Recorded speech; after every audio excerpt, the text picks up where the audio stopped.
ഭിന്നിപ്പിന്റെ ആശയത്തെ പ്രതിരോധിക്കാനുള്ള പ്രധാന മാർഗങ്ങളിലൊന്നാണ് മുസ്ലിസിന്റെ ചരിത്രമെന്ന വിനോദസഞ്ചാര വകുപ്പ് മന്ത്രി PA മുഹമ്മദ് റിയാസ്. ഐക്യവും സാഹോദര്യവും കാത്തു സൂക്ഷിക്കുന്നതിൽ നാടിന്റെ ചരിത്രം പ്രധാന പങ്ക് വഹിച്ചിട്ടുണ്ടെന്നും മന്ത്രി പറഞ്ഞു. തൃശൂർ കൊടുങ്ങല്ലൂരിൽ വിവിധ പൈതൃക സംരക്ഷണ പദ്ധതികളുടെ ഉദ്ഘാടനം നിർവഹിച്ച് സംസാരിക്കുകയായിരുന്നു അദ്ദേഹം.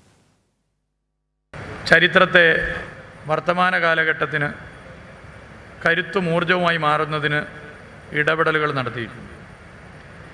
നമ്മുടെ ചരിത്രത്തെ സംരക്ഷിക്കുക എന്നുള്ളത് വർത്തമാന കാലഘട്ടത്തിന് മാത്രമല്ല, ഭാവിയുടെയും ആവശ്യമാണ്. പ്രത്യേകിച്ച് ഭിന്നിപ്പിൻ്റെ ആശയം വലിയ നിലയിൽ പ്രചരിപ്പിക്കപ്പെടുന്ന ഒരു കാലത്ത് അതിനെ പ്രതിരോധം തീർക്കാൻ സാധ്യമാകുന്ന ഒരു ചരിത്രമാണ് മുസ്ലിസിൻ്റെയും ഈ പ്രദേശത്തിൻ്റെയും ചരിത്രം. പ്രാദേശിക സമൂഹം മുസ്ലിസ് പദ്ധതിയുടെ വിജയത്തിൽ വലിയ പങ്കുവഹിച്ചിട്ടുണ്ടെന്നും മന്ത്രി മുഹമ്മദ് റിയാസ് അനുസ്മരിച്ചു.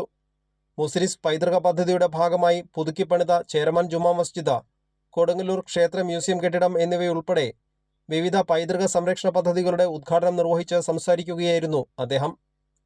കൊടുങ്ങല്ലൂർ കുഞ്ഞിക്കുട്ടൻ തമ്പുരാൻ ചത്തുരത്തിൽ നടന്ന ചടങ്ങിൽ VR സുനിൽകുമാർ MLA അധ്യക്ഷത വഹിച്ചു. പൈതൃക പദ്ധതി പ്രദേശങ്ങൾ സന്ദർശിക്കുന്നവർക്കുള്ള മുസ്ലിസ് പാസ്പോർട്ട് ചടങ്ങിൽ പ്രകാശനം ചെയ്തു. മുസ്ലിസ് പൈതൃക പദ്ധതി report managing director doctor K Manoj Kumar അവതരിപ്പിച്ചു.